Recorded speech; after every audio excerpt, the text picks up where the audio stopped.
Persian উপকথায় ইবলিশ, হিন্দু শাস্ত্রে অপদেবতা বা মায়াবী, বাইবেলে ডিমোনিক এন্টিটি। সমস্ত ধর্মীয় গ্রন্থে ও পুরাণে উল্লেখ রয়েছে নরক থেকে উঠে আসা এমন কিছু অপশক্তির, যারা নশ্বর আর অনশ্বর জগতের মাঝামাঝি বন্দী। আমরা অনেকেই মনে করি হনুমান আজও জীবিত, অশ্বত্থামা আজও তার কপালের ক্ষত নিয়ে দিশাহীন হয়ে অনন্তকাল ধরে পৃথিবীর বুকে ঘুরে বেড়াচ্ছে।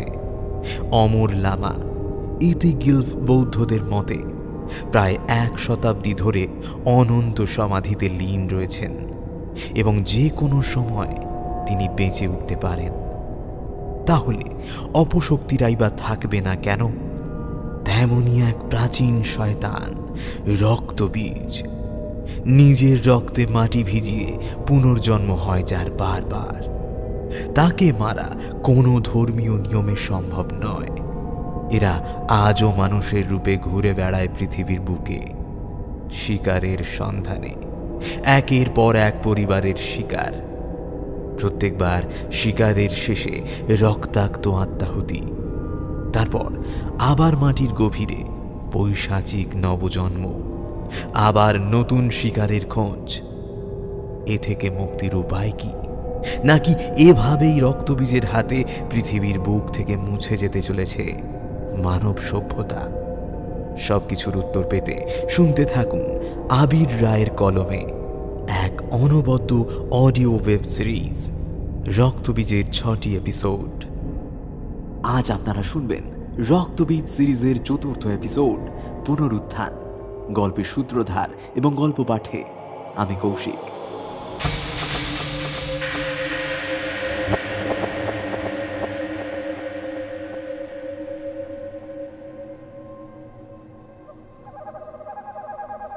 ঘুমিয়ে আছে শিশুর পিতা সব শিশুরই অন্তরে। ছোপ ধরা দেওয়ালের গায়ে একটা আধ ভাঙা টিনের বোর্ডের ওপর লেখা উক্তিটা। গা শিরশিরিয়ে উঠল ডরথির। যতদূর চোখ যায়, ঢেউ খেলানো জমির ওপর গায়ে গায়ে দাঁড়ানো শুধু গাছ আর গাছ। নির্জন বন প্রান্তরে যেন মন্ত্র বলে এই পুরনো হাসপাতালটা আবির্ভূত হয়েছে। তার গায়ে ঝুলানো রয়েছে বোর্ডটা। এখন কি রাত, না ভোর, না গোধূলি? আকাশ অন্ধকার, কিন্তু গাছের পাতায় পাতায় এই নীলচে আলো কিসের? আজ কি পূর্ণিমা? না, রাতের আকাশে যে ঘন মেঘ। হঠাৎ দমকা হাওয়া উঠল। জঙ্গলের মাটিতে পড়ে থাকা শুকনো পাতাগুলো এলোমেলো ভাবে উড়তে লাগলো, তার সাথে ধুলো। এ কোথায় দাঁড়িয়ে ডরথি?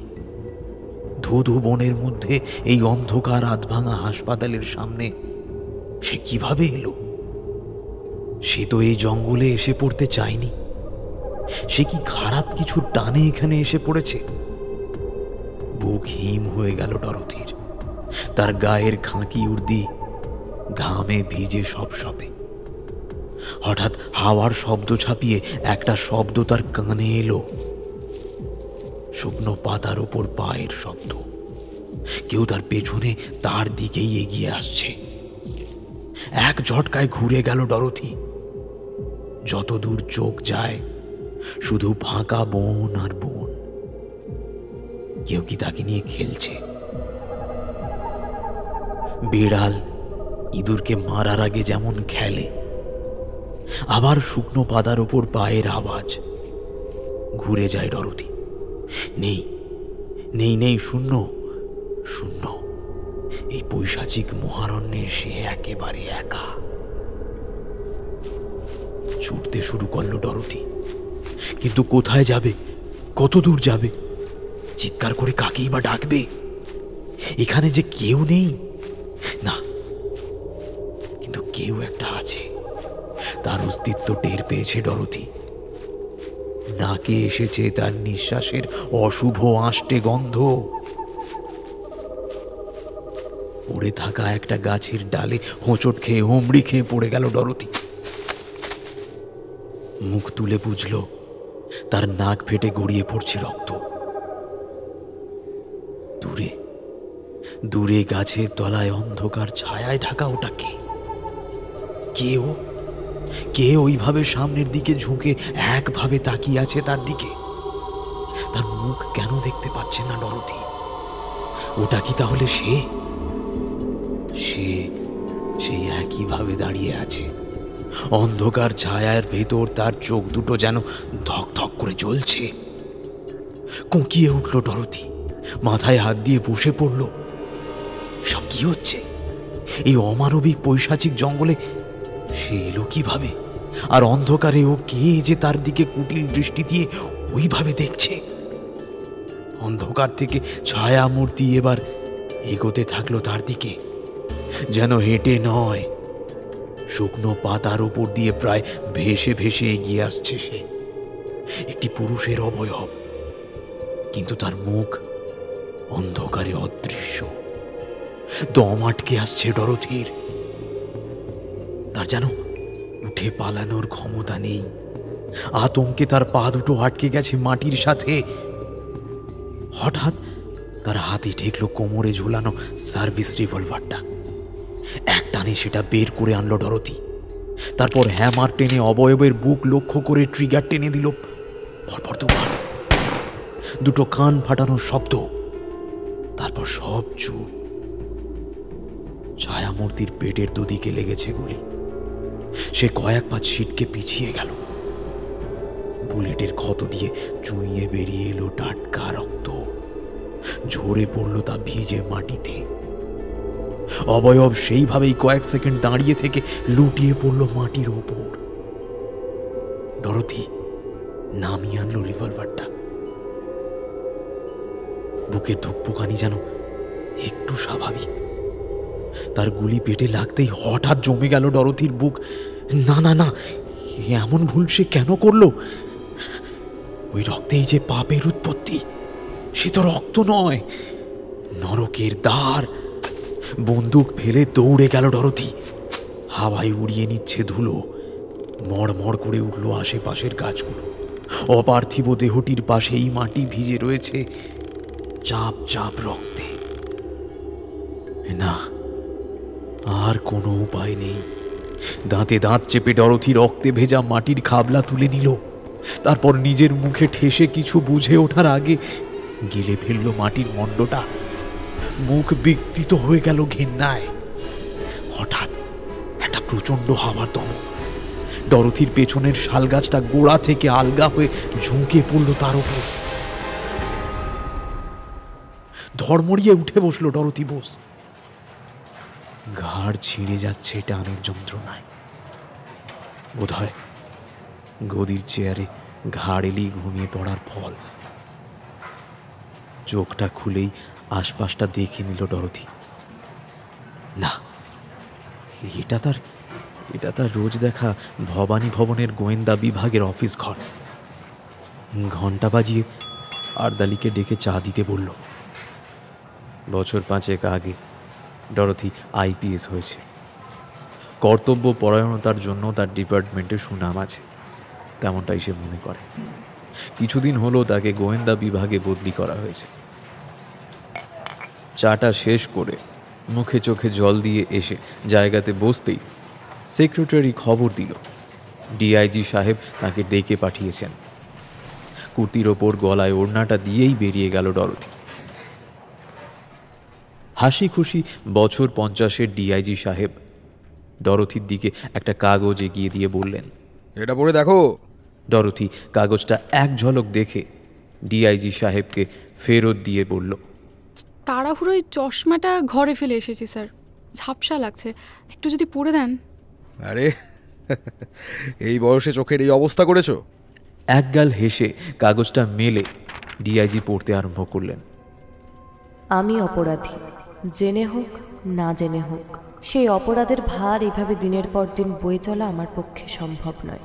আমি জানি আমার চলে যাওয়াটা হয়তো কোনো সমাধান নয়, বা আমি চলে গেলে আমার জন্য সৃষ্টি হওয়া বিপত্তির কোনো সুরাহা হবে না, কিন্তু আমি শান্তি পাব।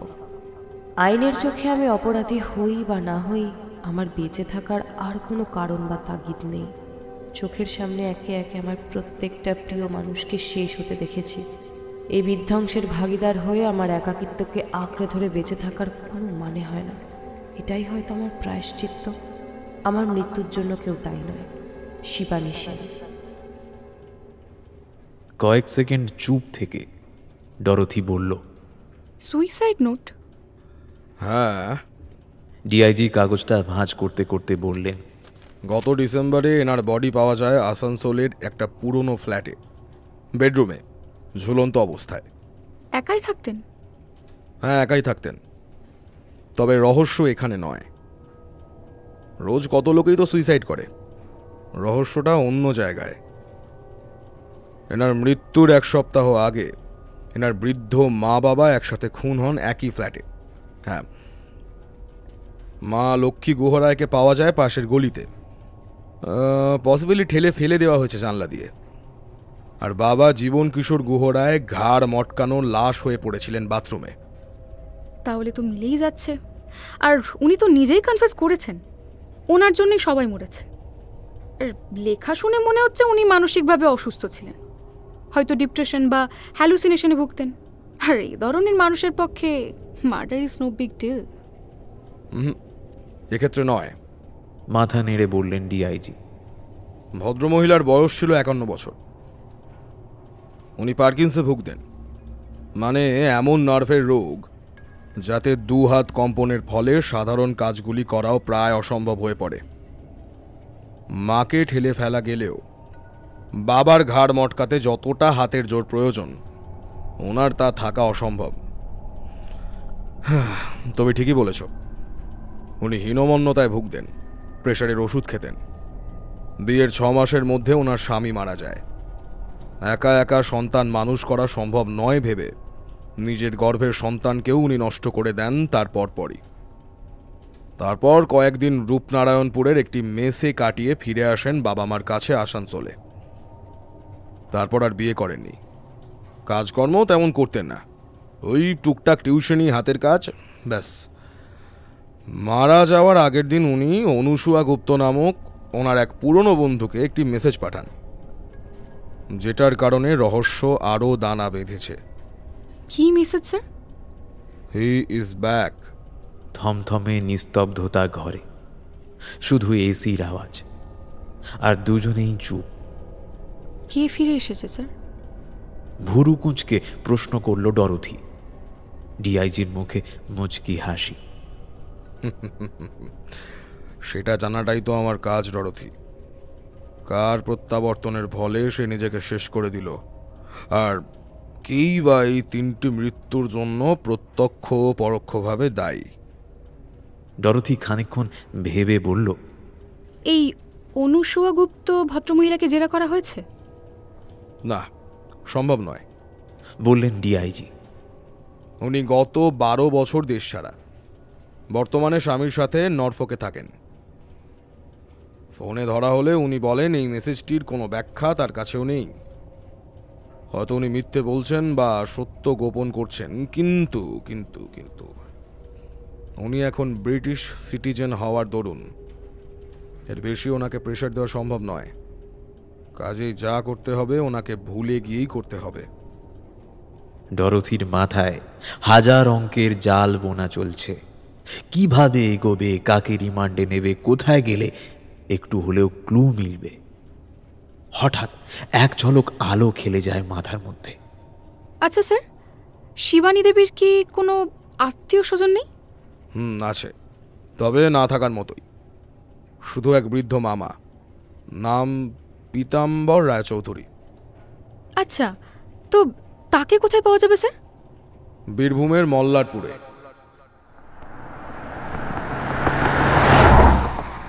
ডরথির গাড়ির চাকা যখন মল্লারপুরের মাটি স্পর্শ করল, তখন বিকেল গড়িয়ে সন্ধে হয়।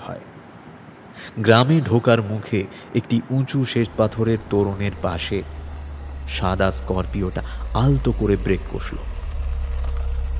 ধুধু মাঠের মাঝখান দিয়ে কাঁচা রাস্তা চলে গেছে। দূরে গ্রামের টিমটিমে আলো দেখা যাচ্ছে। ডরথি মুখ বের করে দেখল তোরণটার ওপর একটি বয়স্ক মানুষের আবক্ষ মূর্তি বসানো রয়েছে। শেষ বেলার নিভু নিভু আলো মুখের খাঁজগুলোতে পড়ে আলো আঁধারির সৃষ্টি করেছে। তলায় শ্যাওলা ধরা মার্বেলের ফলকে খোদাই করে কিছু একটা লেখা, আধো অন্ধকারে ভালো দেখা যাচ্ছে না। ডরোথি বলাতে ড্রাইভার হেডলাইট ওপরে করে পড়ে দিল, স্বর্গীয় গঙ্গাধর রায়চৌধুরী, সন 1877 থেকে 1957। বাঁকা হাসি হাসল ডরোথি। আশপাশের ঝোপ জঙ্গল থেকে ঝিঝি পোকা ডাকতে আরম্ভ করেছে। নির্জন মাঠের মাঝখানে দাঁড়িয়ে ডরোথি আর তার ড্রাইভার। লোকাল থানা থেকে আসার কথা ছিল। আচ্ছা বেয়াক গেলে তো। ডরোথি হাত ঘড়িটা দেখল, 6:10। যদি আর 10 মিনিটের মধ্যে তারা না আসে তাহলে ওসিকে কালকের মধ্যে বদলির ব্যবস্থা করার কথা ভেবে ফেলবে ডরোথি। দূরে হঠাৎ একটা ছোট্ট আলোর বৃত্ত দেখা গেল। গাড়ি থেকে নেমে দাঁড়ালো ডরোথি। অন্ধকার চিরে শ্যামলা গোছের একটা লোক টর্চ হাতে এসে দাঁড়িয়ে সেলিউট করল ডরোথিকে। গায়ের উর্দি দেখলে বোঝাই যায় যে সে হাবিলদার। তোমাকে পাঠিয়েছে আমায় রিসিভ করতে? বিরক্তির সুরে জিজ্ঞেস করল ডরোথি। না ম্যাডাম, স্যার আসছিলেন, গাড়িটার অ্যাক্সেল ভেঙে গেছে মাঝ রাস্তায়, তাই আমায় এগিয়ে আসতে বললেন। লোকটিকে গাড়ির পেছনে তুলে নিয়ে গাড়ি চলতে শুরু করল। অন্ধকার মাঠের মধ্যে দিয়ে টানা মেঠো রাস্তা, দুদিকে লম্বা ঘাসের ঝোপ, আলো বলতে শুধু গাড়ির হেডলাইট। গাড়িটা একটা ঢালের পাশ দিয়ে বাঁদিকে বাঁক নিতেই ডান দিকে ঝোপের ধারে একটা জিপকে কেতরে পড়ে থাকতে দেখা গেল। রোকে রোকে ড্রাইভার সাহেব, রোকে। হাবিলদারটি পেছনের দরজা খুলে নেমে গেল। ডরোথিও সঙ্গে নামল। জিপের নিচের দিকে দুজন মেরামতির কাজে ব্যস্ত ছিল। স্করপিওটাকে থামতে দেখে দুজনেই উঠে দাঁড়িয়ে স্যালিউট করল। বোঝাই যায় একজন ড্রাইভার। অন্যজনের দিকে ডরোথির নজর হঠাৎ আটকে গেল। হাতের কোনোই অবধি গ্রিজ লাগা, 6 ফুটের ওপর লম্বা, আর সন্ধ্যের অন্ধকারেও ঝলমলে বুদ্ধিদীপ্ত চোখ। খাঁকি উর্দি মোড়া এমন সুপুরুষ মূর্তি ডরোথি এর আগে দেখেছে বলে মনে করতে পারল না। ইন্সপেক্টর অমর মজুমদার ম্যাডাম। ডরোথি চোখ সরাল না। গলার স্বর ভরাট আর গমগমে। ওদিকে ড্রাইভার কামাল আর হেড কনস্টেবল মৃত্যুঞ্জয় নস্কর, এছাড়াও এসআই ফিরোজ মণ্ডল আর 2 জন সেপাই স্টেশনে রয়েছে ম্যাডাম। ডরোথি দেরি হওয়া নিয়ে কিছু বলতে গিয়েও পারল না। আপনি কি এখন স্টেশনে যাবেন না কোয়ার্টারে? অমর জিজ্ঞেস করল।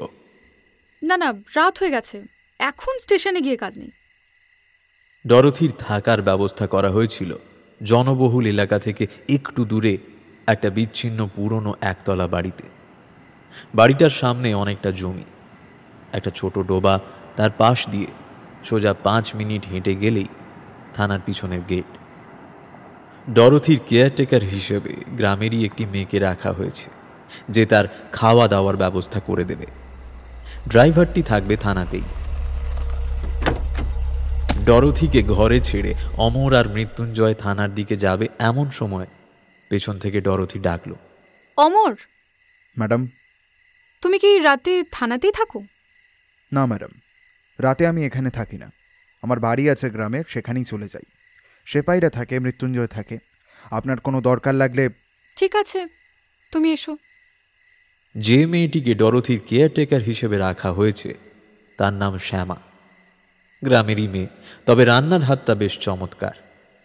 রাতে খাবার সময় ডরোথি শ্যামাকে জিজ্ঞেস করল, হ্যাঁ রে, পীতাম্বর রায়চৌধুরীকে চিনিস? শ্যামা জবাব দিল, হ্যাঁ, কর্তা বাবার নাতি তো। কর্তা বাবা? মল্লারপুরের সবাই চেনে।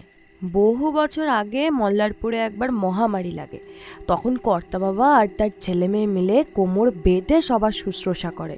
তখনকার দিনে না ছিল ভালো বদ্যি, না কোনো হাসপাতাল, কলকাতা থেকে ডাক্তার এনে নিজের ঘরের টাকা জলের মতো ঢেলে গ্রামের মানুষগুলোকে বাঁচিয়ে তোলে। কিন্তু হাড় ভাঙা খাটুনির জন্যেই হোক বা রুগীদের সাথে দিনের পর দিন থাকার জন্যেই হোক, কর্তা বাবার একমাত্র মেয়ে অজানা রোগে পড়ে কয়েকদিনের ভিতরেই চলে যায়। তারপর থেকে গ্রামের লোক কর্তা বাবাকে ভগবানের মতো শ্রদ্ধা করত আর ভালোবাসত। পরে সরকার থেকে ওনার মরা মেয়ের নামে গাঁয়ের পশ্চিমে একটা হাসপাতালও গড়ে দেয়। ডরথি রুটিতে মাংসের ঝোল লাগাতে লাগাতে বলল, ও আচ্ছা, এই কর্তা বাবাই তার মানে গঙ্গাধর রায়চৌধুরী, গ্রামে ঢোকার মুখে যার মূর্তি দেখলাম? আগে। আর এই পীতাম্বর রায়চৌধুরী? কর্তা বাবার বড় ছেলে পবন রায়চৌধুরীর ছেলে। কিন্তু তাকে দিয়ে কি হবে গো দিদি? তারও যে অনেক বয়স, তার উপর মাথায় ছিট।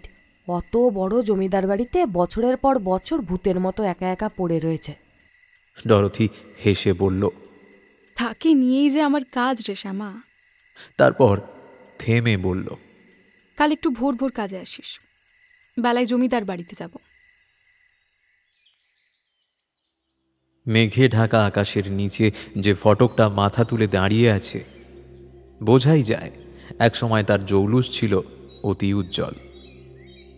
কিন্তু আজ কালের গ্রাসে তা ক্ষতবিক্ষত। যে সিংহ দুয়ারটার সামনে এসে ডরথির গাড়ি দাঁড়ালো, সেটিকে রায়চৌধুরীদের অতীতের ঐতিহ্যের কঙ্কাল বললে একটুও বেমানান হবে না। থামের গা বেয়ে গাছ গজিয়েছে, ইঁটগুলো একে অপরের সাথে মরিয়া হয়ে ঝুলে রয়েছে। মাথার ওপর শিরচ্ছেদ হওয়া মূর্তিটি এককালে একটি সিংহের ছিল। আজ ভোর থেকেই ঝোড়ো হাওয়া দিচ্ছে, সূর্যের দর্শন একবারের জন্যেও পাওয়া যায়নি। গাড়ি থেকে নেমে ডরথি আর অমর মূল ফটক পেরিয়ে চাতালে ঢুকল। হেড কনস্টেবল মৃত্যুঞ্জয় নস্কর আর ড্রাইভার কামাল গাড়ি নিয়ে এগিয়ে গেল পুকুরের ধারে পার্কিং করাবে বলে। একটা অন্ধকার প্যাসেজ পেরিয়ে সিঁড়ি দিয়ে ওপরে উঠে গেল ডরথি আর অমর। মাথার ওপর চিলেকোঠা, কিন্তু তার চাল জায়গায় জায়গায় ভেঙে গিয়ে দিনের আলো এসে পড়েছে সিঁড়ির ওপরে। নয়তো গোটা বাড়িটাই এই দিনের বেলাতেও কেমন যেন অন্ধকার অন্ধকার। দোতলার করিডোরে উঠতেই ডরথি আর অমর থমকে দাঁড়িয়ে গেল। একটা বিদঘুটে আঁশটে গন্ধ গোটা করিডোর জুড়ে। এখানের হাওয়াটাও কেমন যেন স্যাঁতস্যাঁতে, খানিকটা সমুদ্রের পাড়ে যেমন হয়। সামনে ডান দিকের দরজাটা খোলা, ওইটাই বোধহয় পীতম্বর বাবুর ঘর।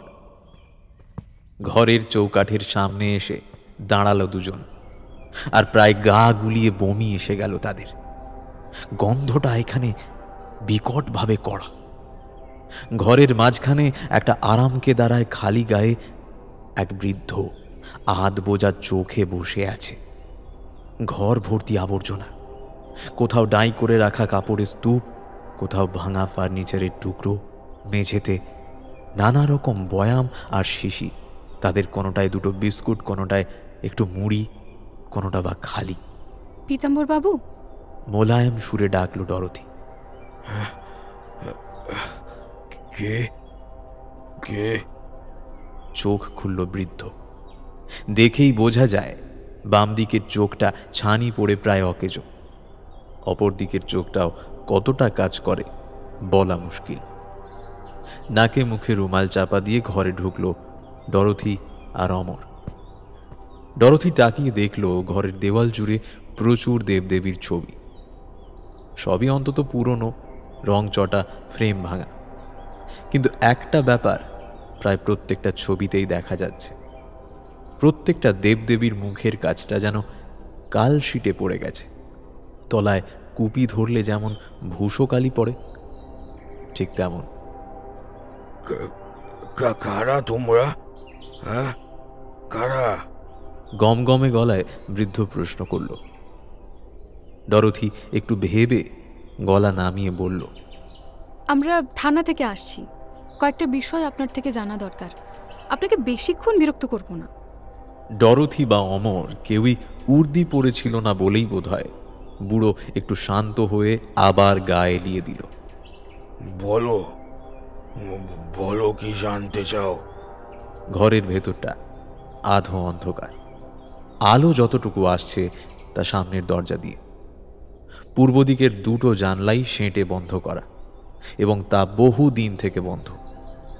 তার সামনে রাখা আবর্জনার স্তূপ দেখলেই তা বোঝা যায়। আপনার ভাগ্নির ব্যাপারে আপনি খবর পেয়েছেন? মার্জিত শব্দ চয়ন করল ডরোথি। হ্যাঁ, পেয়েছি। আর আপনার বোন আর ভগ্নিপতির? তাদের খবরও আমায় জানানো হয়েছে। আধ বোঝা চোখেই বৃদ্ধ উত্তর দিলেন। ডরোথি এবং অমর মুখ চাওয়াচাই করল। এই বয়সে এত নির্লিপ্ত ব্যবহার হওয়াটা স্বাভাবিক নয়। এক যদি না বোনের পরিবারের সাথে ওনার সম্পর্ক চুকে গিয়ে থাকে। বুঝতেই পারছেন, আপনার বোনের পরিবারের মৃত্যুগুলি স্বাভাবিক নয়। হয় আপনার ভাগ্নি বা তার গোটা পরিবার কোনো ডিলিউশন বা প্যারানোইয়ার শিকার ছিল, বা হয়তো তৃতীয় কেউ তাদের মৃত্যুর জন্য দায়ী হতে পারে। এই বিষয়ে কি আপনি কোনো আলোকপাত করতে পারবেন? বৃদ্ধ এবার চোখ মেলে তাকালেন। তার নজর ডরোথি থেকে অমর হয়ে আবার ডরোথিতে ফিরে এলো। বসো বসো। দরজার পাশে দুখানা ভাঙা মোড়া ছিল। অমর সেই দুটো টেনে এনে একটায় ডরোথিকে বসতে দিল, আর একটা নিজে বসল। পীতম্বর রায়চৌধুরী বলতে আরম্ভ করলেন।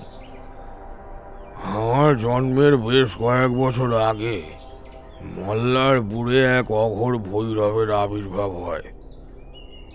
এক অমাবস্যার রাতে সে গ্রামেরই একটি শিশুকে বলি দিতে উদ্যত হয়।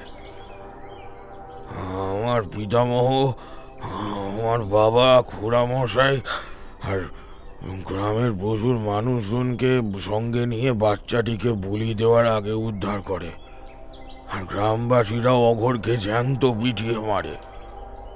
মরতে মরতে অঘোর আমার পিতামহকে অভিশাপ দেয় যে তার বংশে কেউ কোনোদিনও সুখী হবে না। তার অভিশাপের কোপ আমার পিতামহের সবচেয়ে কাছের মানুষগুলির ক্ষতি সাধন করবে। শয়তান মানুষ রূপে আমাদের বংশে জন্ম নেবে। এরপর জন্ম হয় আমার। যখন 5 বছর বয়স, তখন একদিন হঠাৎ আমার ব্যবহারে পরিবর্তন আসে। আমার পুরোপুরি মনে না থাকলেও এইটুকু মনে আছে যে আমি ধুম জ্বরে পড়ি। তারপর কি হয় আমার মনে নেই। মা বলেছিলেন যে আমি নাকি দাদা মশাইয়ের গলা টিপে ধরেছিলাম, এমন হিংস্র ব্যবহার করেছিলাম যা একটা ওই বয়সের শিশুর পক্ষে অসম্ভব। এরপর জন্ম হয় লক্ষ্মীর। মানে শিবানীর মার? ডরোথি জিজ্ঞেস করল। হ্যাঁ, শিবানীর মা, আমার খুড়তুতো বোন। তার মধ্যে এই হিংস্রতা আমার কয়েক গুণ বেশি ছিল। যেন সে একাধারে মানুষ আর একাধারে রাক্ষসী। আমি চুপচাপ দেখতাম, কিন্তু কাউকে কিছু বলতে পারতাম না, ভয় পেতাম। আমার মধ্যেও যে এই অভিশাপ তার ডালপালা বিস্তার করছে। লক্ষ্মীর যখন মাত্র কয়েক মাস বয়স, একদিন রাতে খুড়িমা আমায় ওর কাছে বসিয়ে ঘরের কাজ করছেন। দেখি তার খাটে শুয়ে সে আমার দিকে তাকিয়ে মিটিমিটি হাসছে। আমি কাছে যেতেই বুঝতে পারি সে আমার দিকে নয়, আমার পেছনে রাখা আয়নাটার দিকে তাকিয়ে হাসছে। কাকে যেন দেখতে পেয়েছে সে আয়নায়। আমি পিছনে তাকালাম, আয়নায় দেখলাম নিজের প্রতিচ্ছবি, কিন্তু আমার ঘাড়ে কে চেপে বসে আছে। বোঝার আগে আয়নার মাঝখান দিয়ে চিরকে খান খান হয়ে ভেঙে ঝরে পড়ল ঘরের মেঝে। তাকিয়ে দেখি লক্ষ্মীর মুখে তখনও সেই বুক হিম করা হাসি লেগে আছে। আজ এত বছর পর বলেই তোমাদের বলতে সাহস পাচ্ছি। সকলে জানে ভুজকালী পুজোর রাতে দাদামশাই ছাদ থেকে পা পিছলে পড়ে মারা গেছিলেন। সেই রাতে আমি চুপি চুপি ওনার পেছন ছাদে উঠেছিলাম। দেখি লক্ষ্মী বলি দেওয়ার পাঁঠার মাথা থেকে টাটকা রক্ত চুষে চুষে খাচ্ছিল। দাদামশাই ওকে টেনে ছাদ থেকে নামিয়ে আনতে চান, কিন্তু লক্ষ্মী এক লাফ দিয়ে পাঁচিলের ওপর উঠে পড়ে। দাদামশাই হন্তদন্ত হয়ে ওকে উদ্ধার করতে চান। লক্ষ্মী রক্ত মাখা হাত দিয়ে ওনার গলা টিপে ধরে, শুধু সে বলে, তারপর এক ঝটকায় দাদামশাইয়ের অত বড় শরীরটাকে পাঁচিলের ওপর দিয়ে ডিগবাজি খাইয়ে ফেলে। উনি গিয়ে সজোরে পড়েন নিচের শাল বাঁধানো উঠোনে।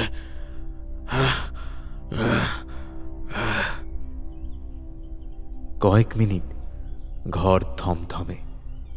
ডরথি আর অমর শ্বাস বন্ধ করে পীতাম্বর রায়চৌধুরীর কথা শুনছিল।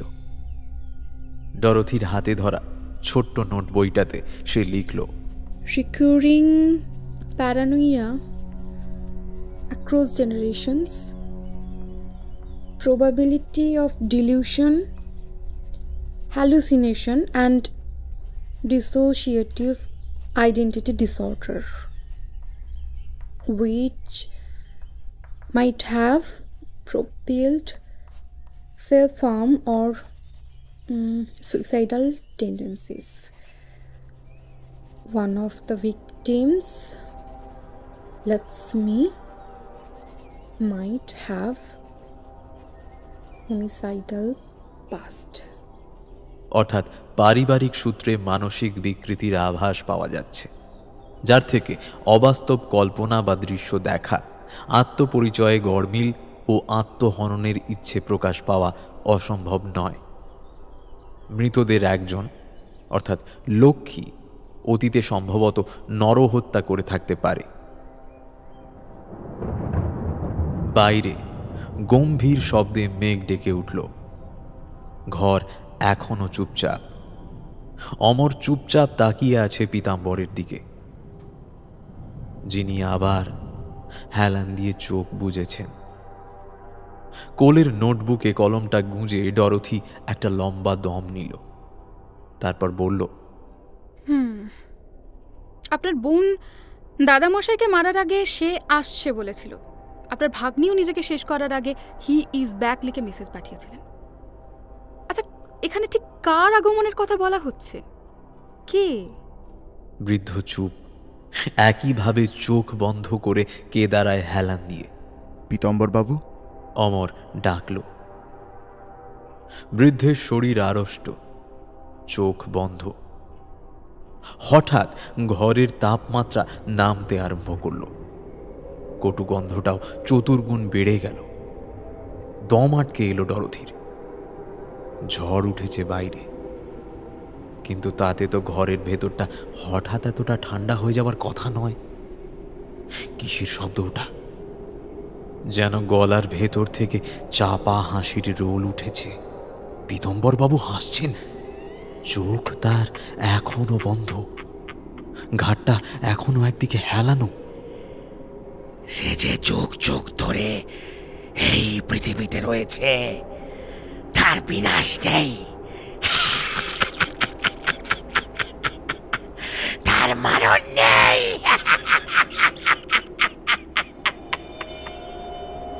একার গলা?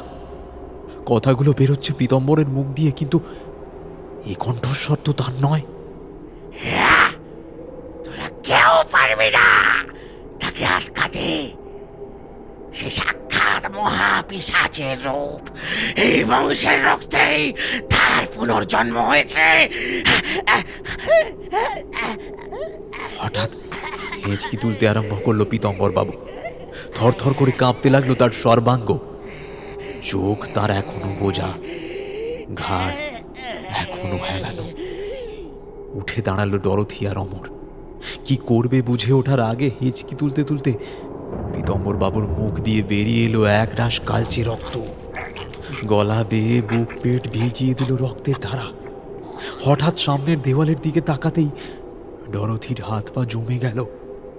সেখানে ঝোলানো মা কালীর পটের মুখটা ধীরে ধীরে কালো হয়ে যাচ্ছে। তার সেই ছবির কাঁচের ফ্রেমে দেখা যাচ্ছে পীতম্বর বাবুর পিঠের প্রতিচ্ছবি। কিন্তু কিন্তু তার ঘাড়ে ওটা কে? কে উবুড় হয়ে বসে আছে সেখানে? মিশমিশে কালো জরাজীর্ণ একটা মূর্তি। তাকে তো খালি চোখে দেখা যাচ্ছে না। থরথরিয়ে কেঁপে উঠল ডরথি। পীতম্বর বাবু কাঁপতে কাঁপতে রক্ত বমি করেই চলেছেন। অমর ডরথির হাতটা ধরে মারল এক আঁচকা টান। চলুন এখান থেকে, চলুন। দুজনে দৌড়ে নামতে লাগলো সিঁড়ি দিয়ে। গোটা বাড়ি ঢেকে গেছে বিকট দুর্গন্ধে। ঝড় উঠেছে। এলোমেলো হাওয়ায় জীর্ণ দরজা জানলাগুলো থরথর করে কাঁপছে। বিরাট চাতালটা পেরিয়ে হোঁচট খেতে খেতে এই নরকপুরীর মূল ফটকের বাইরে এসে দুজনে ঘাসের ওপর হুমড়ি খেয়ে পড়ে গেল। সঙ্গে সঙ্গে দৌড়ে এলো হেড কনস্টেবল আর ড্রাইভার। অমর আর ডরথিকে গাড়িতে তুলে তারা সাথে সাথে থানায় খবর পাঠালো। তার সাথে যত তাড়াতাড়ি সম্ভব অ্যাম্বুলেন্স আনার কথাও জানালো। পীতাম্বর রায়চৌধুরীকে যখন ধরাধরি করে বাড়ির বাইরে এনে অ্যাম্বুলেন্সে তোলা হলো, তখন তার তেমন জ্ঞান নেই। সারা শরীর ভিজে গেছে ওগ্রানো রক্তে। অমর কাছে গিয়ে একবার পীতাম্বর বাবুর গলার কাছে হাত রেখে মাথা নাড়াতে নাড়াতে পিছিয়ে এলো। গ্রামের অনেক মানুষ জটলা করেছিল জমিদার বাড়ির আশেপাশে। কিন্তু আশ্চর্যের ব্যাপার, ভেতরে গিয়ে পীতাম্বর বাবুকে বয়ে বাইরে আনার ক্ষেত্রে গ্রামের কেউই তেমন এগিয়ে আসেনি। ও ওকে ঠেলছিল তো সে তাকে ঠেলছিল। ডরথি থুম মেরে নিজের গাড়ির বনেটে হেলান দিয়ে দাঁড়িয়ে রয়েছে। মাথায় ঘুরছে হাজার চিন্তা। একটু আগে সে যা দেখল তা কি সত্যি, নাকি তার চোখের ভুল? পীতাম্বর বাবু, লক্ষ্মী, তার স্বামী শিবানী, এরা কি সবাই একই রকম মানসিক বিকৃতির শিকার? নাকি সত্যিই কোনো অপার্থিব অপশক্তি এদের জীবনে একে একে সর্বনাশ ডেকে আনছে? আর সবচেয়ে বড় প্রশ্ন, কার আগমন ঘটেছে? কে সে যে জীবন মৃত্যুর মাঝখানে দাঁড়িয়ে একের পর এক প্রাণ কেড়ে নিয়ে মেটাচ্ছে তার মরণ ক্ষুধা? সন্ধে হওয়ার আগে ঘরে ফিরে এলো ডরথি। সঙ্গে এলো অমর আর হেড কনস্টেবল। শ্যামাকে সবার জন্য চা করতে বলে তারা সবাই বৈঠকখানায় গোল হয়ে বসল। খানিকক্ষণ কেউ কোনো কথা বলল না, শুধু দেওয়াল ঘড়িটার টিকটিক শব্দ ছাড়া ঘরে কোনো শব্দ নেই। আচ্ছা, ওই ঘরে আমি যা দেখেছিলাম, তুমিও কি দেখেছিলে অমর? কি দেখছেন ম্যাডাম? ডরথি বুঝল অমর সেই দৃশ্য দেখেনি। সে যদি কলকাতায় ফিরে ডিআইজিকে বলে কোনো অপদেবতা এতগুলো মানুষের মৃত্যুর কারণ, তাহলে হয় তার মানসিক সুস্থতা নিয়ে প্রশ্ন উঠবে, নয়তো তাকে ফাঁকিবাজ ভাববে সবাই। ভাববে তদন্ত সম্পন্ন না করতে পেরে গল্প ফেঁদেছে। ফোন বেজে উঠল অমরের। চমকে উঠল ডরথি। অমর ফোনটা রিসিভ করে 2-3 বার বলে রেখে দিল। পীতম্বর বাবু মারা গেছেন। ডরথি খানিকক্ষণ অমরের মুখের দিকে তাকিয়ে মাথা নামালো। মাথার ওপরে পুরনো পাখাটা ক্যাঁচ ক্যাঁচ শব্দ করে ঘুরে চলেছে। ডরথির মাথায় হঠাৎ একটা অদ্ভুত শয়তানি বুদ্ধি খেলে গেল। ডিআইজিকে সে গিয়ে বলবে পীতাম্বর রায়চৌধুরীদের গোটা পরিবার কোনো বিশেষ কালো বিদ্যার সাথে জড়িত ছিল। তার সাথে ইন্ধন জুগিয়েছে মানসিক বিকৃতি। এরা সকলেই কোনো তন্ত্র সম্প্রদায়কে মানত আর বিশ্বাস করত যে শয়তান তাদের ঘরে জন্ম নেবে মানুষ রূপে। তার থেকে ডিলিউশন আর খোয়াব দেখা, তা থেকেই অত্যধিক ওষুধ সেবন, যার ফলে পীতাম্বর বাবুর মৃত্যু। আর ওই একই কারণে হয়তো তৃতীয় কোনো ব্যক্তির সাহায্য নিয়ে শিবানী নিজের মা বাবাকে খুন করে নিজে আত্মঘাতী হয়েছে। ফরেনসিককে ম্যানেজ করা কোনো ব্যাপারই নয়। আর যেহেতু পরিবারটি এখন সম্পূর্ণ নিঃশেষ, কাজেই ক্রস কোয়েশ্চেন করার কোনো উপায়ও নেই। একটা ক্রূর হাসি খেলে গেল ডরথির ঠোঁটে। এই দেশে সরকারি স্তরে যত তদন্ত হয় সবই কি তার গন্তব্যে পৌঁছয়? বেশিরভাগই হয় ধামাচাপা পড়ে, নয়তো গোঁজামিল দিয়ে ইতি টানা হয়। আর এই মামলার ক্ষেত্রে তো প্রশ্ন তোলার কেউই নেই। এই পুরো প্ল্যানে বাদ সাধতে পারে কেবল একজন, সেই একজন যে শিবানীকে চিনত, যাকে শিবানী মরার আগে মেসেজ করেছিল, অনুসুয়া গুপ্ত।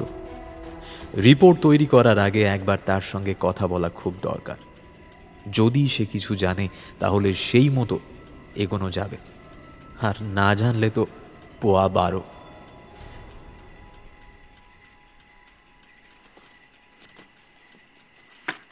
কেস ফাইলটা হাতড়ে অমর অনুসুয়া গুপ্তর ফোন নাম্বারটা বের করল। তারপর নিজের ফোন থেকে ভিডিও কলে অনুসুয়াকে ডায়াল করে ডরথিকে ধরালো ফোনটা। কলটা কানেক্ট হতেই পর্দায় ভেসে উঠল এক বয়স্ক ভদ্র মহিলার ছবি। বয়স আন্দাজ 65। মাথার চুল প্রায় সবই সাদা, চোখে দামি চশমা, মুখে গভীর পাণ্ডিত্যের ছাপ।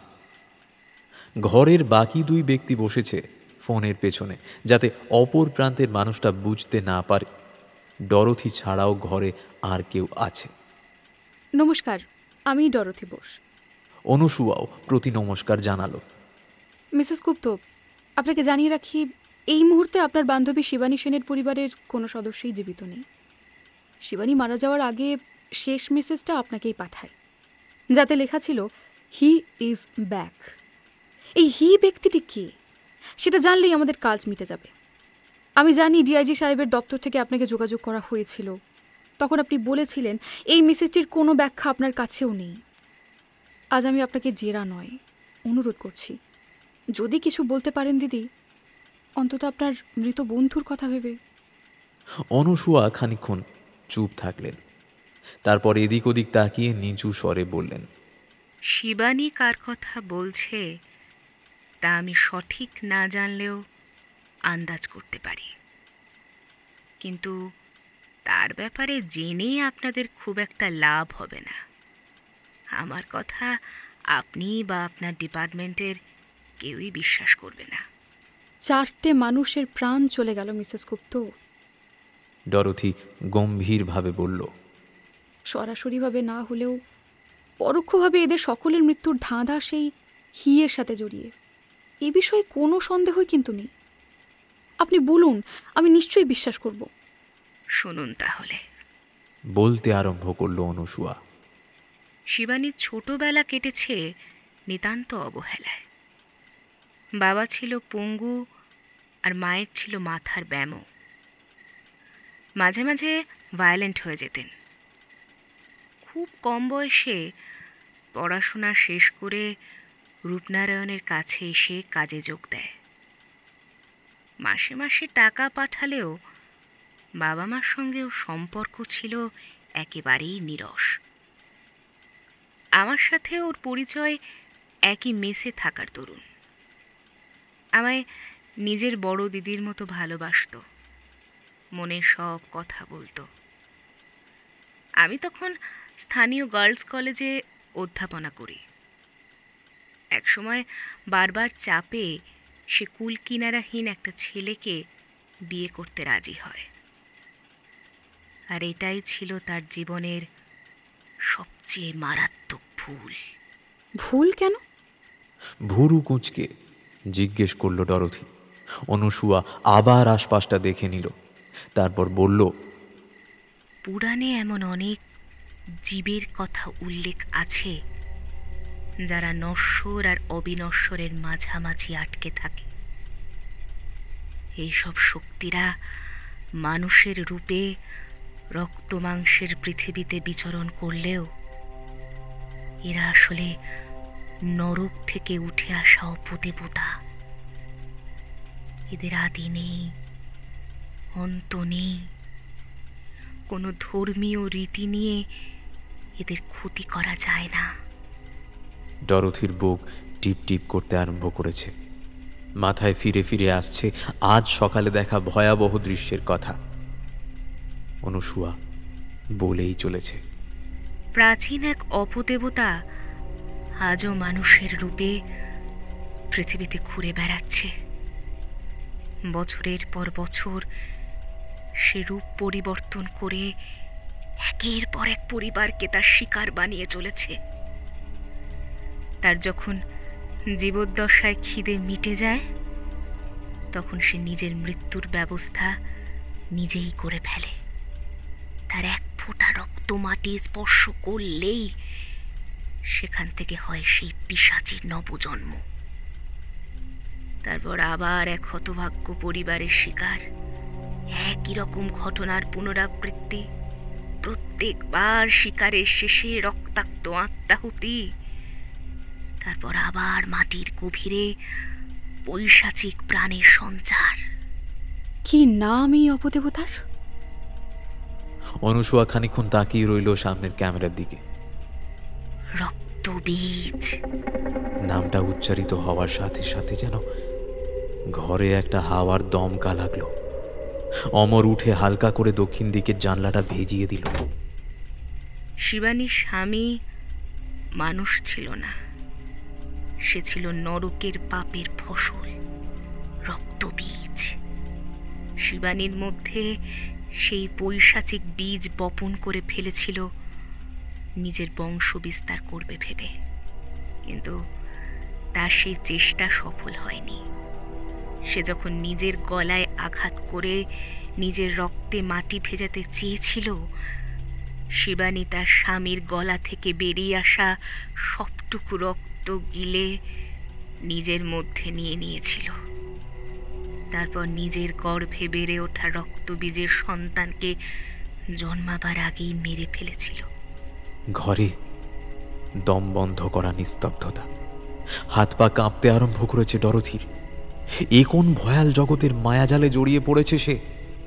এমন এক জগৎ যেখানে যেখানে রক্ত মাংসের মানুষের নিয়ম খাটে না, কোনো প্রার্থনা, আকুতি, শুদ্ধাচারের কোনো প্রভাব নেই, শুধু অন্ধকার, ত্রাস আর মৃত্যুর হাতছানি। শিবানী নিশ্চয়ই মনে হয়েছিল এই অপদেবতা আবার নতুন রূপে ফিরে আসছে, তাই তার বাবা মাকে মেরেছে। তার আগমনের আভাস পেয়েই সে আত্মহত্যার পথ বেছে নিয়েছে। কিন্তু কিভাবে? যদি তার স্বামীর এক ফোঁটা রক্তও মাটি না ছুঁয়ে থাকে, তাহলে কিভাবে ফিরতে পারে সে? বলে উঠল ডরথি।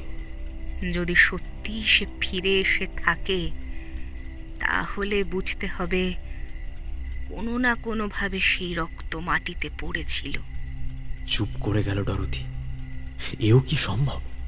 এক যুক্তি তর্কহীন প্রাণী, যে না মানুষ না অমানুষ, সে এতগুলো মানুষের মৃত্যুর জন্য দায়ী।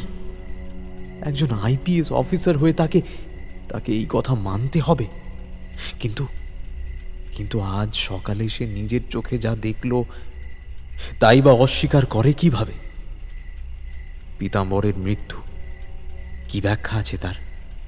যদি সত্যি অঘোর ভৈরবের অভিশাপ ফলে থাকে, তাহলে প্রথমে গঙ্গাধরের নাতি পীতাম্বর এই অভিশাপের বাহক হয়েছিল, তারপর নাতনি লক্ষ্মী, সব শেষে লক্ষ্মীর মেয়ে শিবানী, যার গর্ভে রক্তবীজের আগমন হয়েছিল। যদি সেই ভ্রূণ থেকেই এই শয়তানের পুনর্জন্ম হয়ে থাকে, তাহলে তো সত্যি গঙ্গাধরের বংশের শয়তান মানুষ রূপেই জন্মেছে। আচ্ছা, আপনার কাছে শিবানীর স্বামীর কোনো ছবি আছে? শিবানীর বিয়েতে তোলা দু একটা ছবি থাকলেও থাকতে পারে। দাঁড়ান। অনুসুয়া উঠে গেল, ফিরে এলো মিনিট দুয়েকের মধ্যে। তারপর একটা অনেক পুরনো ছবি মেলে ধরল ক্যামেরার সামনে। ঠিক দেখতে পাচ্ছি না, আর একটু সামনে আনুন। চোখ কুঁচকে বলল ডরথি। অনুসুয়া সামনে আনলো ছবিটা। পাশাপাশি দাঁড়ানো 4-5 জন মহিলা, তাদের মধ্যে একজন অনুসুয়া নিজে। কনের বেশে শিবানী আর বরের পোশাকে যে। হঠাৎ ডরথির বুকের ভেতরটা মোচড় দিয়ে উঠল আতঙ্কে। গায়ে পাঞ্জাবি, গলায় মালা দিয়ে আজ থেকে 25 বছর আগের ছবিতে যাকে দেখা যাচ্ছে, সে মুখটা ডরথির খুব চেনা। হঠাৎ পৃথিবী কাঁপিয়ে বাজ পড়ল। সেই আওয়াজে কানে তালা লেগে গেল ডরথির। সঙ্গে সঙ্গে ঘরের বাতি নিভে গেল। ধাক্কা খেয়ে ফোনটা টেবিল থেকে পড়ে ঘর মিশ কালো অন্ধকারে ঢেকে গেল। ঘুটঘুটে অন্ধকারের ভেতর হঠাৎ একটা ধস্তাধস্তির শব্দ। কিসের একটা ধাক্কায় ডরথি ছিটকে পড়ল ঘরের কোনায়। একটু আলো, একটু আলো।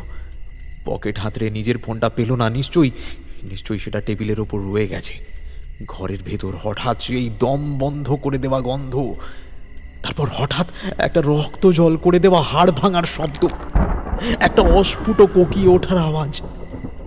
তারপর সব চুপচাপ।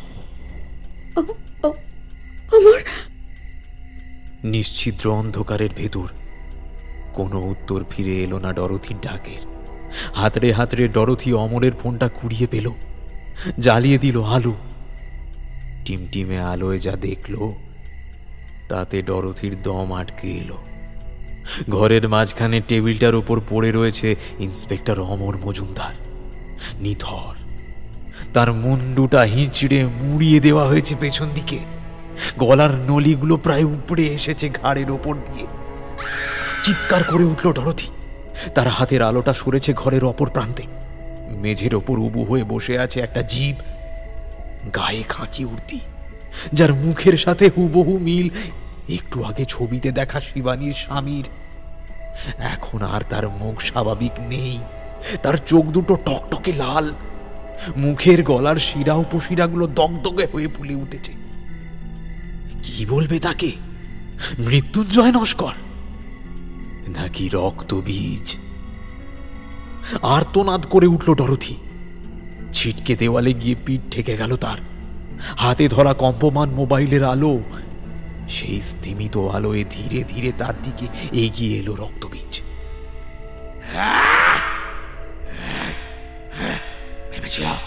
ভেবেছিল পেটেই আমার কবর বানিয়ে দেবে শিবানী, কিন্তু আমার যে কবর থেকেই জন্ম, আমার যে কবর থেকেই জন্ম।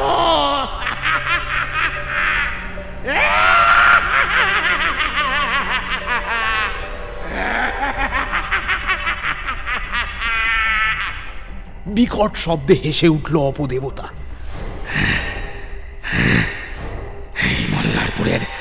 এই মল্লারপুরের মাটিতে অঘরকে পুঁতে ফেলা হয়েছিল। এই মাটিতেই মিশে রয়েছে অঘরের অভিশাপ।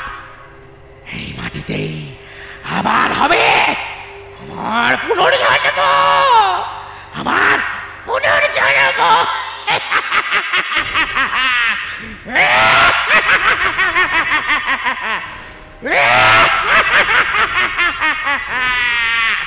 দপদপ করছে রক্তবীজের মুখময় জেগে ওঠা দগদগে শিরাগুলো। শিবানীর সাথে পুরনো হিসেব বাকি ছিল, তাই ওর বাপ মাকে মুক্তি দিলাম। পীতাম্বরের আত্মা অনেক আগেই শূন্য হয়ে গেছিল। শুধু জ্যান্ত লাশ লাশ লাশ হয়ে পড়েছিল। বাকি শুধু রইলি তুই, যে আমার ব্যাপারে জেনে গেছিস। আমার ব্যাপারে জেনে গেছিস।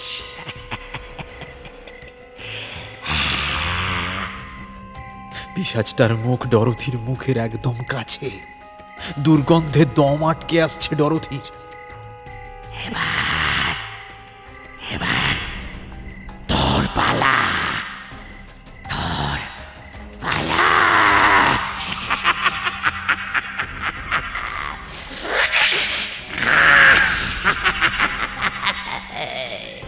সাপের মতো হিস হিস করে বলল রক্তবীজ। হঠাৎ ডরথির হাতে ঠেকলো দরজার খিলটা। ঘুরিয়ে সপাটে চালালো পিশাচটার মুখ লক্ষ্য করে। লাগলো না, কিন্তু তার ঝটকায় দুপা পিছলে গেল মৃত্যুঞ্জয়। ডরথি অন্ধকারের মধ্যেই দরজার হাতলটা ধরে হ্যাঁচকা টান মেরে বাইরে এসে পড়ল।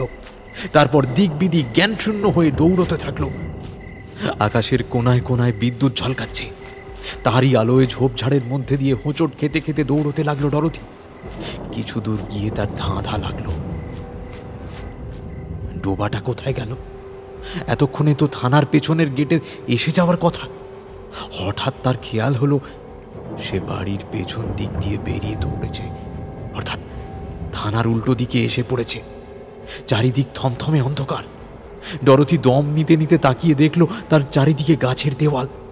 সে মল্লারপুরের পশ্চিম প্রান্তের শালবনের মধ্যে এসে পড়েছে। আজ যেন ঝিঁঝি পোকাগুলো সব বোবা হয়ে গেছে। গোটা জঙ্গলটা যেন এক নারকীয় নিস্তব্ধতার চাদরে মুখ ঢেকেছে। দূরে ওটা কি?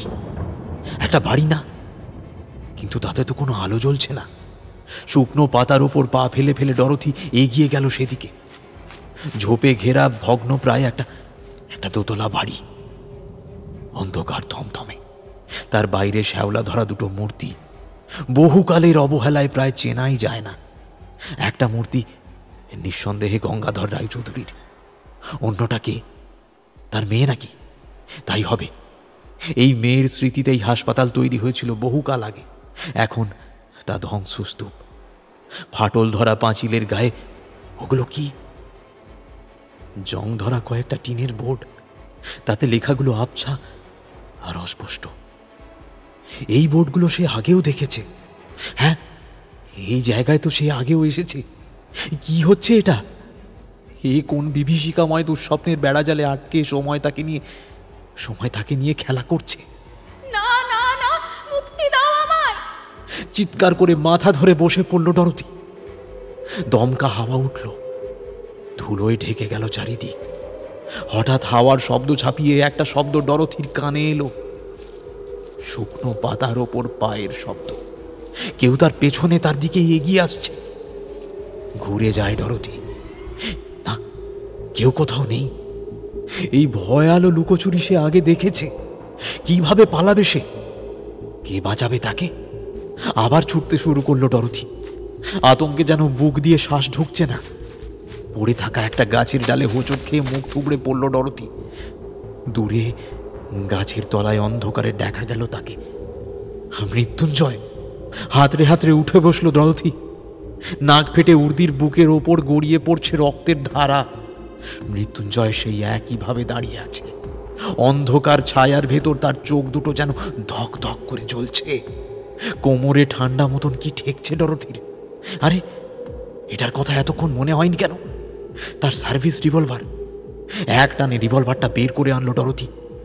তারপর তুলে ধরল অপদেবতাটার দিকে। এতদিনের চাকরি জীবনে এই কাজটা কখনো করেনি সে। কখনো কাউকে শুট করতে হয়নি তাকে। অন্ধকার থেকে মৃত্যুঞ্জয় এবার এগোতে থাকলো তার দিকে, শুকনো পাতার উপর দিয়ে প্রায় ভেসে ভেসে। হঠাৎ মনে পড়ে গেল ডরথির, না, এই ভুলটা সে দ্বিতীয়বার করবে না। কিছুতেই রক্তবীজের রক্তে মাটি ভিজতে দেবে না। ট্রিগারে রাখা আঙুল কাঁপতে লাগলো তার, কিন্তু মৃত্যুঞ্জয় দাঁড়ালো না। ঝাঁপিয়ে পড়ল ডরথির ওপরে।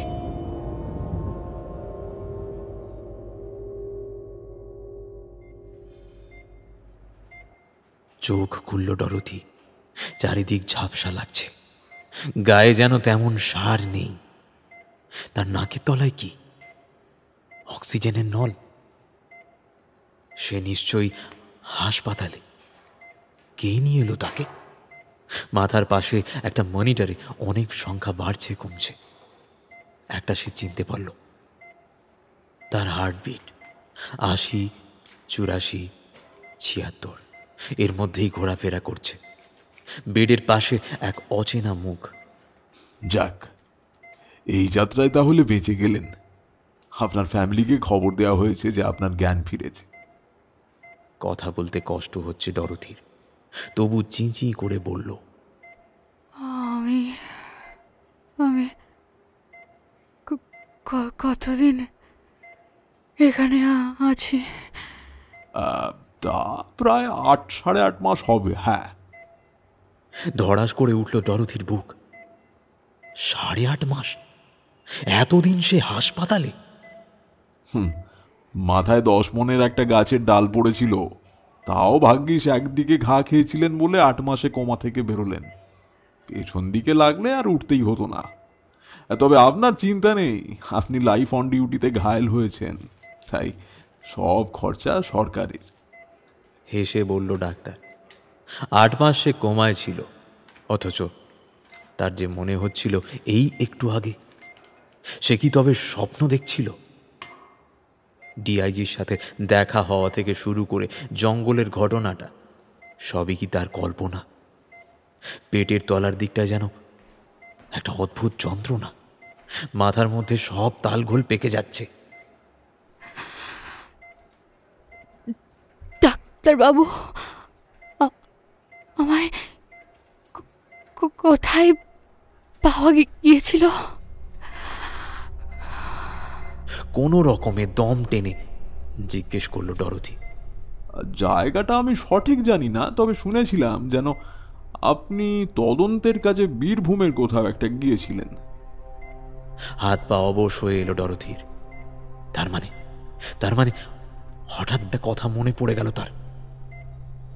ঘাড় ঘুরিয়ে মাথার উপরের মনিটরটা দেখল। 78, 80, 82। তার চোখে এখন চশমা নেই, খালি চোখেই একটু ঝাপসা হলেও সে পড়তে পারছে। সেদিনও পেরেছিল। ঘুমিয়ে আছে শিশুর পিতা, সব শিশুরই অন্তরে। হ্যাঁ, মনে পড়েছে, সে ঠিক পড়তে পেরেছিল। যেদিন সে নিজের রিভলভার দিয়ে রক্তবীজকে গুলি করে তার রক্ত মাখা মাটি খেয়েছিল, সেদিন তার পড়তে অসুবিধা হয়নি। অথচ দ্বিতীয়বার যখন জঙ্গলে গিয়েছিল তখন টিনের বোর্ডগুলো সে দেখেছিল, কিন্তু একটা অক্ষরও পড়তে পারেনি। গঙ্গাধরের মূর্তির নিচের পাথরের ফলকটাও পড়তে পারেনি।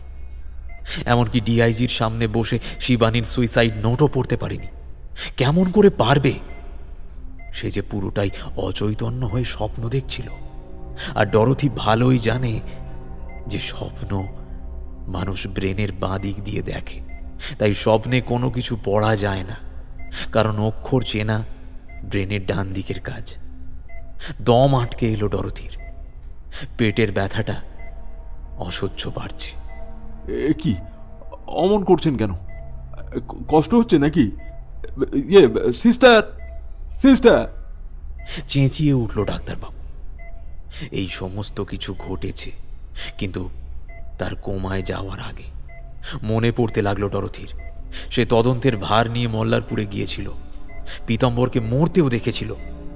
তারপর মৃত্যুঞ্জয় জঙ্গলে সেদিন সে রক্তবীজকে সত্যিই গুলি করে মেরেছিল। তার কোমায় যাওয়া মাথা তাকে পুরো ঘটনাটা পুনরাবৃত্তি দেখিয়েছে। এই হাসপাতালের বেডে অচৈতন্য অবস্থায় কোঁকিয়ে উঠল ডরোথি। পেটের ব্যথাটা যেন ছিঁড়ে খাচ্ছে তাকে। তলপেটটা ধরে চিৎকার করে উঠল ডরোথি। বলছিলাম, আপনার প্রেগন্যান্সি কতদিন হলো? প্রেগন্যান্সি? কি বলছে ডাক্তার? সে তো কখনো কিছু। ডরোথির চোখ তার পেটের দিকে গেল। ভয়ে তার হৃৎপিণ্ডটা যেন গলার কাছে চলে এলো। কানের কাছে বেজে উঠল রক্ত জল করে দেওয়া নারকীয় আস্ফালনের উক্তি। ভেবেছিল পেটেই আমার কবর বানিয়ে দেবে শিবানী, কিন্তু আমার যে কবর থেকেই জন্ম, আমার যে কবর থেকেই জন্ম।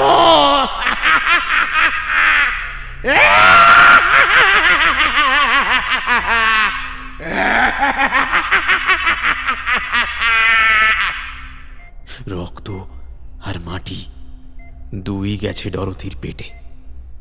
ডাক্তার ছিটকে সরে এলেন বেডের কাছ থেকে। বিস্ফারিত দৃষ্টি মেলে তিনি দেখলেন, প্রথমে ডরোথির শরীরটা হঠাৎ ধনুকের মতো বেঁকে মুচড়ে গেল। ঘাটটা ঝুলে পড়ল পেছন দিকে, এলো চুল এলিয়ে পড়ল বেডের পাশ দিয়ে। প্রথমে তার চোখ দুটো ঠিকরে বেরিয়ে আসতে চাইল। সে মুখ খুলল, কিন্তু আওয়াজ বেরোলো না। বিভৎস সেই অভিব্যক্তি, যেন জগতের সব যন্ত্রণা তার শরীরের ভেতর থেকে তার অঙ্গ প্রত্যঙ্গ নিংড়ে নিচ্ছে। জিভটা কাঁপতে কাঁপতে বেরিয়ে আবার ভেতরে ঢুকে গেল। গলার শিরাগুলো ফুলে উঠল, আর সেই সঙ্গে চোখ দুটো উল্টে গেল মাথার পেছন দিকে। ডাক্তার ভয়ে কাঁপতে কাঁপতে বসে পড়লেন মেঝের ওপর। তারপর উনি কিছু বুঝে ওঠার আগেই ডরথির পেটের মাংস পুড়ে নাড়ি ভুড়ি ছিটকে পড়ল মেঝের ওপরে। রক্তে ভেসে গেল বিছানার চাদর, সাদা মেঝে। ডরথির পেটের গহ্বর থেকে উথলে ওঠা মাংসপিণ্ডের ভেতর থেকে বেরোলো ছোট্ট একটা হাত, রক্ত মাখা। তারপর হাতে ধর দিয়ে বেরোলো রক্তে স্নান করে যাওয়া একটা ছোট্ট মাথা। তারপর পিছলে পিছলে বেরোলো তার পুরো শরীর, যেন নরকের অভিশপ্ত মৃত্যুকূপ থেকে হলো নতুন প্রাণের সঞ্চার। মেঝেতে পড়ে থাকা ডাক্তার প্রায় মূর্ছিত। ঘরের মেঝে ভেসে যাচ্ছে রক্তে। শুধু ডরথির চিরে যাওয়া পেটের ভেতর নড়াচড়া করছে রক্ত মাখা একটা সদ্যজাত শরীর। একা একাই হিক্কা তুলে যাচ্ছে সে। এরপর হয়তো পুলিশ আসবে, ডরথির পরিবার আসবে, কান্নাকাটি হবে, তদন্ত হবে।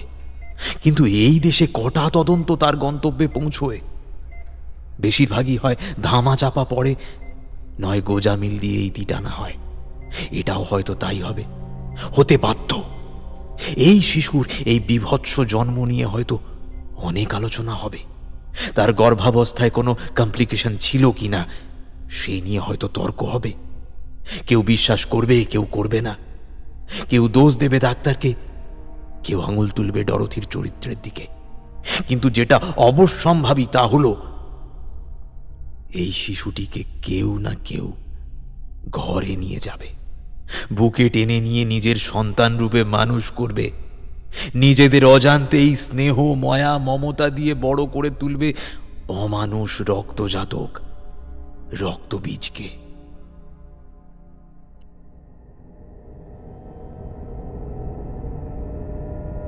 শুনছিলেন আবির রায়ের কলমে ওয়েব অডিও সিরিজ রক্তবীজের ৪র্থ এপিসোড পুনরুত্থান। আজকের গল্প পাঠে আমি কৌশিক।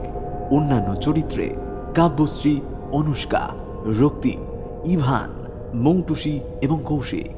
কভার ডিজাইন কৃষ্ণেন্দু, আবহ স্পেশাল এফেক্টসে শ্যাডো, পরিচালনায় অভিজিৎ, সমগ্র পরিবেশনা ও প্রযোজনায় বিভা পাবলিকেশন। আমরা সিরিজের ৫ম এপিসোড নিয়ে শীঘ্রই হাজির হব আপনাদের কাছে।